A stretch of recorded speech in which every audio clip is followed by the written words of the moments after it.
Welcome everybody, Josh the RV Nerd of Bish's RV, down here at Alliance today. This model came out, I think, last year, and I just never had a chance to put my hands on it. This is the 333BH. It's an Avenue Bunkhouse travel trailer. There's not a large number of Avenue travel trailers because basically they're what I call flat deck fifth wheels. Like, this is the size of a fifth wheel. You're going to need the same kind of vehicle as a fifth wheel to tow this around, but not everybody wants a fifth wheel. Some people just want to leave something someplace and they don't want the extra steps. They don't want to give up their truck bed or whatever the case might be. A trailer will tend to save you a few bucks also as compared to a fifth wheel, but this is a big, long trailer. But we have opposing living super slides like a fifth wheel. We have an extra tall ceiling, which allows for extra tall slide outs, which allows for an extra large refrigerator, like a fifth wheel. We have the same kind of suspension and auto leveling and drop frame storage and docking center as a fifth wheel. I think you get the idea. The goal here is that they're giving you fifth wheel features on one flat deck. Now, this is a big, large, heavy, and more expensive travel trailer than your industry standard, but things like that 7-foot ceiling, that's something that very few other trailers have. I think other than destination trailers like park models, you can count on, I think, literally one hand the number of travel trailers out there today made with a 7-foot ceiling clearance. It's a rare feature. You've got your standard, dual airs, because we have a lot of space in here, and they make sure you want to be able to keep that cool and comfy. Very private, large rear room in the back. But what's nice is on a rainy day, you can be like, kids, go to your room. And they have their own sofa and entertainment space, and then that can all just convert into extra sleeping. So if you have lots of kids that you need to sleep, this thing can get it done. But if what you're looking for is like, I just want, like, maybe you have an adult child with special needs that needs their own kind of private space, or a mother-in-law, father-in-law suite, like, this is the kind of camper that can do those things that a very traditional bunkhouse just normally won't. This is one of those RVs that when I look at it through the viewfinder of my camera, it just doesn't have the ooh, wow, kind of feeling that I get from this thing in person. I don't know why that is. I think part of it is because this is a wide body and extra tall travel trailer. It is a very rare animal. Most travel trailers are not bigger like this, and this is bigger in almost every way possible. Avenues are not the least expensive travel trailer as a result, but they typically are going to be one of the more fifth wheel like in terms of features and equipment and trim package. Now that, if I'm not mistaken, I think that is a fold down central armrest on that theater seat right here. This floor plan, no matter who makes it, there's always a couple funny little awkward corners. I think the way that they handled this over here overall was pretty smart. They kind of turned it into a not a pantry, because the kitchen has its own dedicated pantry, but almost like a coffee bar. And it's actually a lot bigger and deeper than I realized. Is there? Oh, okay, there is. This is going to get bright in just a second, but it's a touch activated light under there. There's several of those through this RV. It's just kind of a easy way, like if you're just sort of slapping around in the dark, to find that. Now, with this having a 7-foot ceiling, they had the opportunity to have taller slide outs, and they exercise that. That's why you're getting the same crazy big window coverage here that you would get in a fifth wheel. You're going to hear me say, like a fifth wheel, about 4 million billion times in this camper, because that's the point of it. If a common class travel trailer has let you down or just doesn't do the things that you're seeking, that's where this comes into play right here. Something else that's kind of nice on this one, it does have... Whoop, I just ran into the sliding bunk room door there like a dingbat. It does have dual floor flush rack and pinion slides. Actually, this RV has 3 slides, all of which are a heavy-duty rack and pinion system.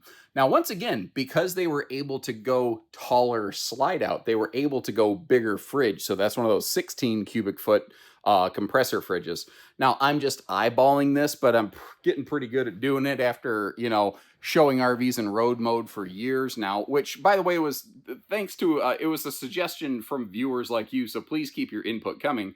But I have a very real feeling that when the slides close on this one, we're going to be able to get to the front bedroom, to the bathroom, and that's just about it.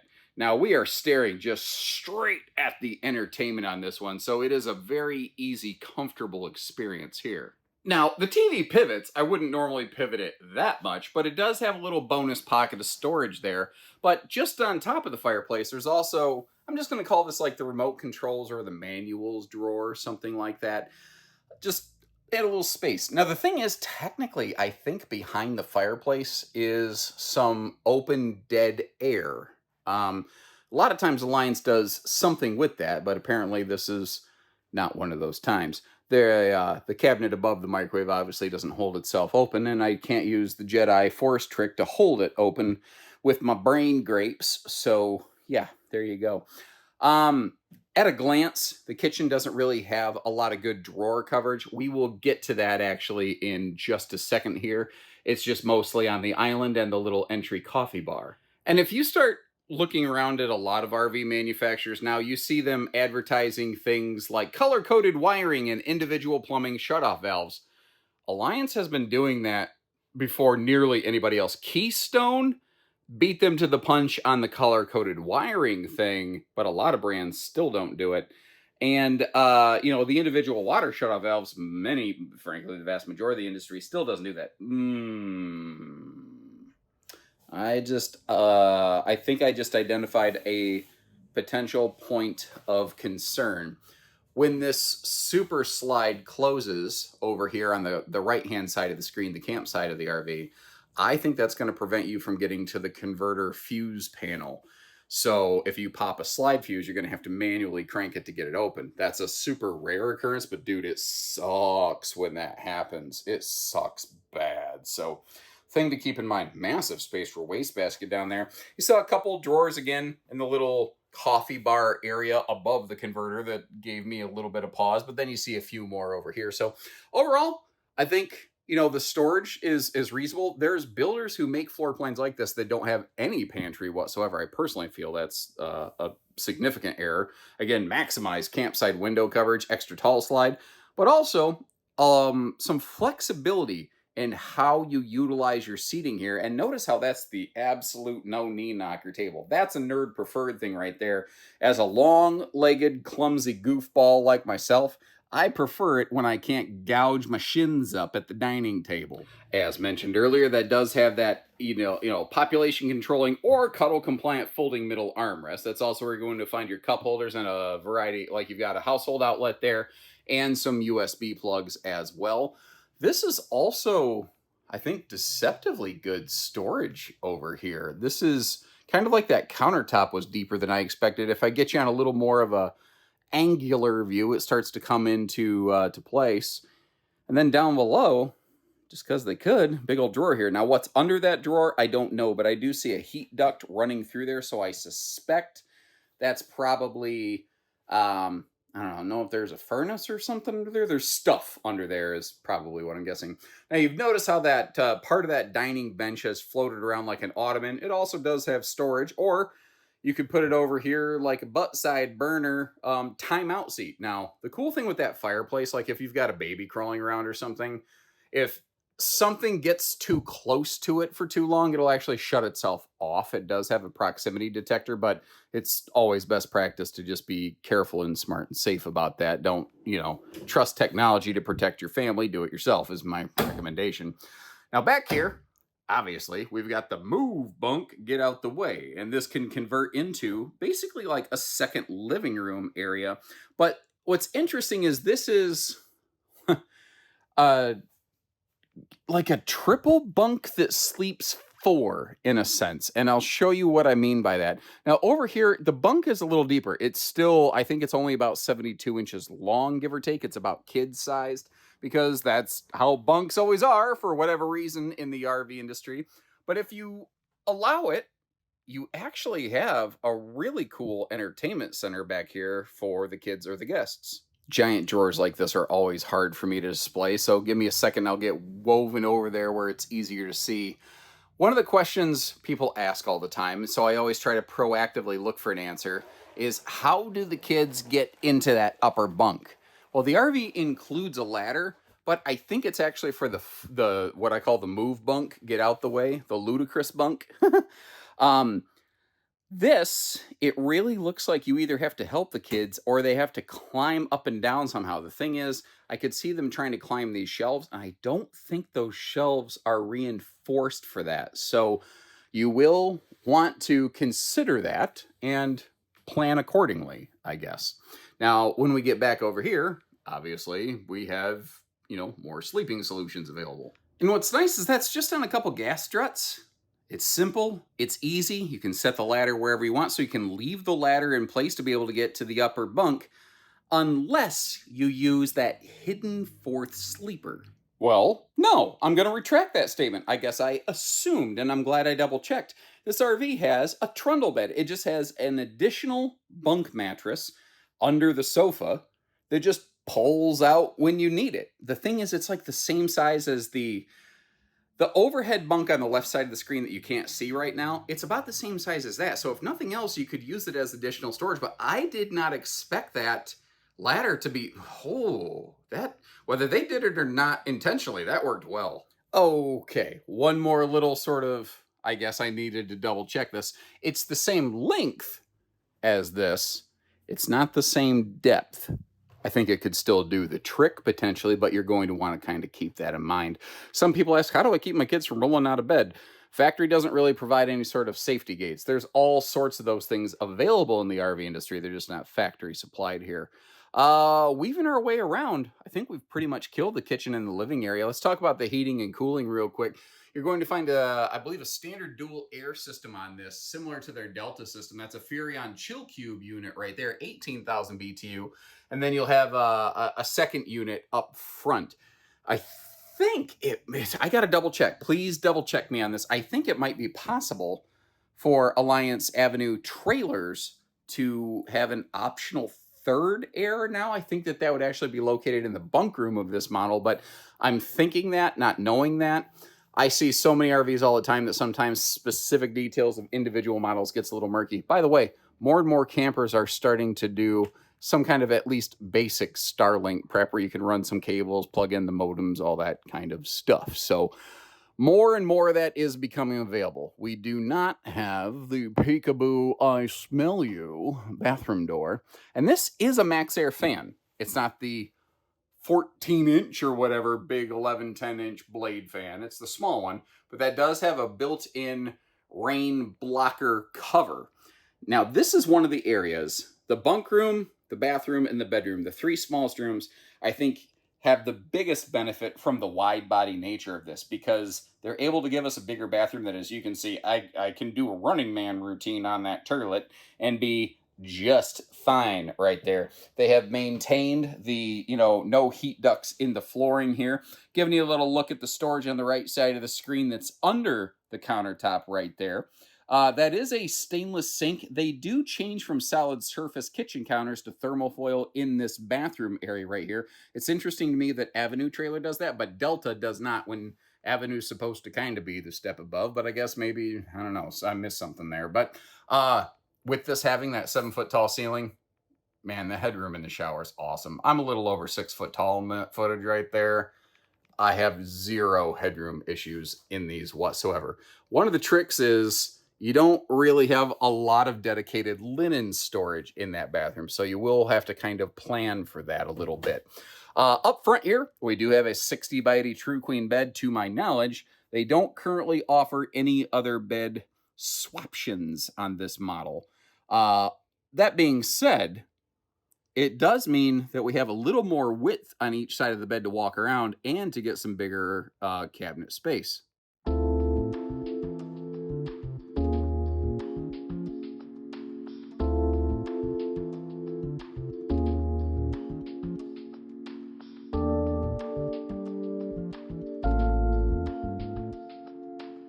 Now, the trick with this RV, being all big and bad like it is, it's huge. It's big, it's long, it's heavy, it's tall. Half tons need not apply. Way, way too much RV for a half ton. And someone's going to want to argue and say their truck is special. I guess do whatever you want to do. I have no financial benefit in what I just said. It's just trying to keep you folks from getting killed is really what we're doing here. Up front, hold on. Let me get around this here. I'm at the wrong angle to display this, so I'm going to try to swing around this and not make you motion sick. I'm going to go slow.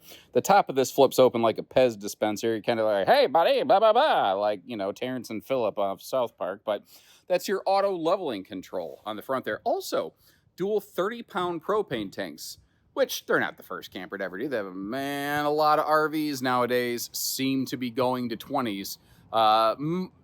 You know, they're going to tell you, oh, we do it because it's easier to exchange the tanks on a Sunday or something like that. Yeah, that is true. The tanks, 20-pound tanks, are lighter weight. They're easier to wrestle. You can exchange them at a gas station on a Sunday if push comes to shove. I don't like to do that, but you can. But 30 pounds of propane, bigger camper, you know, makes sense. It feels right. I don't know, to me. This is, by the way, a singular sewer outlet kind of camper. I noticed that when I was just kind of over here on this side. Now, this has a drop frame, like a fifth wheel. Rockwood recently started calling it a drop neck as opposed to a gooseneck. And I guess it makes sense, but I'd never heard that phrasing before, and it's like really stuck in my brain. One of the nice things about their docking area right there, two of the nice things. Sorry, I feel like, you know, Monty, like, you never expect the Spanish Inquisition, and then they like keep coming up with reasons why you expect the Spanish Inquisition. Anyway, it has physical switches for the like your slides on that side of the camper. Now, on the other side of the pass-through over here, you have more three-way switches for things like your awnings or your slide over here. So they have switches inside and outside to be able to manipulate the things. What's nice is you can stand outside, open and close the awnings, and have direct line of sight with them to make sure they're not going to hit tree branches or something like that, you know. I appreciate that they went with the split power awning to give us more awning space. On a rainy day, you're probably going to want to put the awning away anyway, but on a light drizzle day, understand opening and closing a door right next to an awning split like that, you tend to get a little bit of facial spritz. Now, the underbelly of this, it's enclosed, it's forced air heated, radiant barrier, holding tank heaters, all those kind of things. Down here, we have ourselves Goodyear Endurance radials. I mean, all the same running gear basically as a big fifth wheel. Moride CRE 3000 suspension, the greasable wet Zerk fittings down there. It's a big rig. It's the kind of thing that I can't imagine somebody necessarily wants to tow constantly, but it does have the hardware to make that not the worst experience it possibly could have been. So I kind of respect that. Also, obviously, maximize campsite window coverage. But their camp kitchen here, they did it a little bit differently, and I kind of like it. And I think part of the reason I like it is just as stupid and simple as it sounds, the visual symmetry that we're observing right now, it just looks aesthetically pleasing to me. You've got the dual little college kid dorm fridges, and that's one of the things. I didn't even recognize that initially. When I walked up, my eyes picked up the fridge on the left, didn't even realize there's a second fridge over on the right. Now, I like to try to be fair about things, and sometimes that means going out of my way to point out a potential challenge point that maybe you hadn't considered. And one of the things is that with me standing behind the camera, I don't think you necessarily realize how high up some of this stuff is. So I figured I'd flip the camera around. And one, it is nice to see that even though we don't have a rear awning space here, you still don't necessarily have to get cooked directly by the sun. But this griddle, you're not going to want to do what I'm doing. It's like at perfect rest my elbow level standing here. And I'm tall. You know, if you're a little shorter than me, this cooker might be splattering in bacon grease right at your eyelashes. I don't know, but you're going to want to kind of keep that in mind. The other thing I've sort of noticed, there's not a lot in the way of outside counter prep space here. So you're going to want to get, well, the RV has, I didn't see that. They do that in the Deltas. I guess this doesn't have that portable picnic table. Sorry, I just got done recording a Delta, so in my head it's like, oh, it already has a picnic table. You're going to want to get one with you. The other thing is, I like that we have the entertainment out here. That's kind of fun, a little different. I don't think I'd sit outside to watch TV, but just having it playing like I always like to go to a campground and like find what's happening locally, so this can kind of do that for me. But there's no lights at all in this camp kitchen. And that just feels like a miss to me. Like, even just an indirect light strip up inside the baggage door or the whole door area, I think would be nice, right? So from there, moving our way around. We got that 300-pound rated roof access ladder just in front of the 300-pound, also 300-pound rated rear accessory hitch. We have, of course, the grill connect. You can see the spare tire stowed up there, as well as a sewer hose holder kind of tube.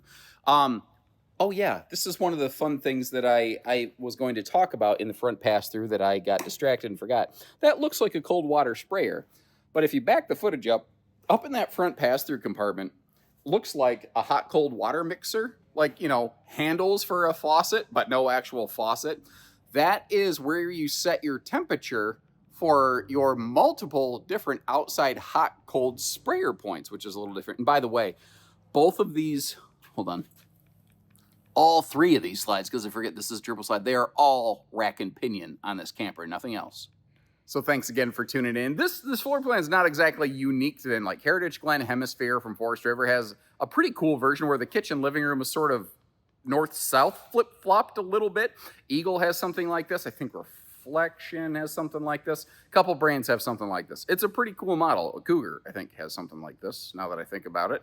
34 TSB, is that correct? It's been a while. Anyway, you don't care about the alphabet soup of this industry. If I can think of one or two, I'll try to look you up a video, a link in the description. If not, I will at least leave you a link to our website where you can double check rough idea of at least MSRP, if not actual pricing and availability on one of these. So let me know what you think about her. And until next time, I'll keep on keeping on here. And if there's a model you want me to headhunt for you, leave me a note anytime on any video with some suggestions like, hey, could you get one of these, those, or other things? And I'll do my best to make that happen for you. So until then, take care, stay safe, have fun, and happy camping, everyone.